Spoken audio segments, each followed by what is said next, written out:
Hello, I'm Jack Trenak, and today I'll be talking about my marketing analytics final exam. So, the first thing I'll be talking about is um, what can be gained in marketing by using gaming analytics. So, with gaming analytics, the company can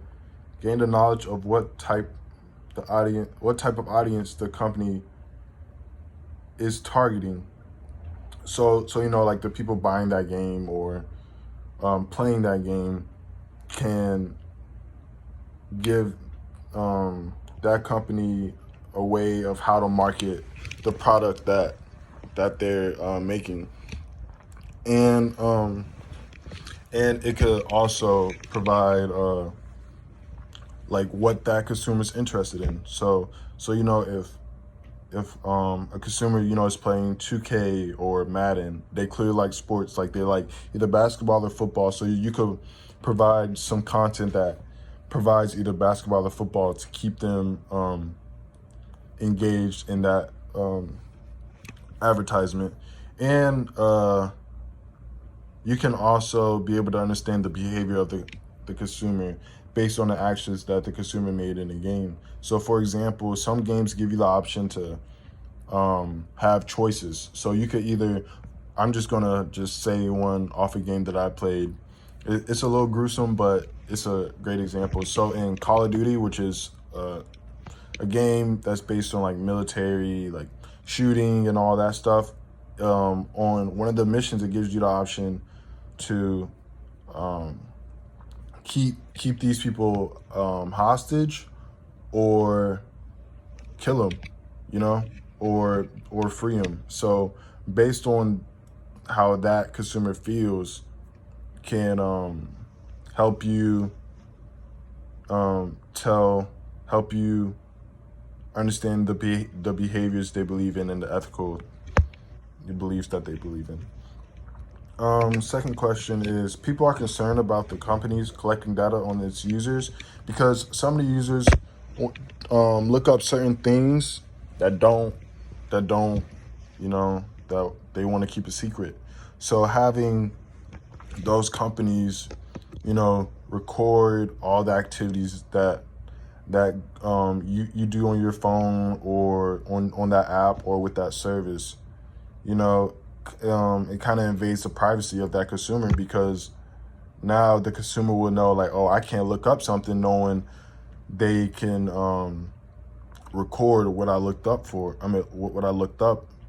and it can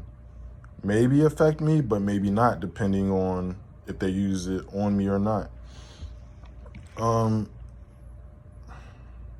And I think that big data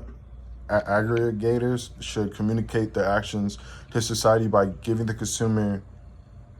content that they're interested in, and they should also give the consumer the chance to, um, you know, have not have certain things recorded. So, like for example, if they're searching something and they don't want to record it, the aggregators could give them an option to um, to have it recorded or have it not recorded, which can lead to other problems in the government, but we won't get all into that. Artificial intelligence can be used to make better marketing decisions by taking past records, and after analyzing the report, and based on that, the company will be able to make the decision of what type of content or what type of things to do to keep that audience satisfied. So since you look at the past records, you could tell what they enjoyed, what they didn't enjoy, what they liked, what they didn't like. And you can use that by making an advertisement that can, um, you know, satisfy the company and satisfy the audience, and the company doesn't really have to guess like which way to lean towards, because they have past experiences to base their decisions off of. Setting up a social media listening center in the organization is great to have because it will give the consumer a way to express their thoughts and concerns about the company without going public. So like I said, or not like I said, but with having a listening organization in the company, it's very beneficial because a consumer can personally talk to you about a problem or concern, compared to commenting on a post that you posted and having your audience members see that you're treating that person bad unintentionally, but the audience will probably think you're doing it because you don't care about that consumer, or many other things, just depending on how that consumer feels, or how that consumer takes that bad comment, which can lead to a bad rapport.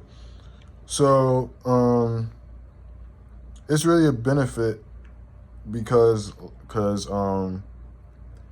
it will be able to, it's access for the consumer to personally report their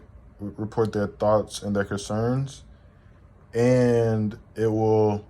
be private, so everyone won't see it, and you can handle it one-on-one, and you don't have to have other people throwing their 2 cents in every time you try to fix the problem. So marketing analytics can be used to give a company a better ROI, because the company will be able to budget their money better for when they advertise new products in the future. So, having past records of information about advertising and how it worked, and how much money you spent, and how many people you gained from it, is very beneficial, because now when you have all these past statistics of satisfying your customer and what satisfied them and what didn't, you can budget your money based on those, and you can determine how much money you can use, and how much things you can do when you advertise for that new product or service. And the company can also will have the knowledge of the what the consumer likes, because of the past experiences, and they don't have to guess how to try to get the consumer's attention and keep them engaged in that content, because you have past experiences.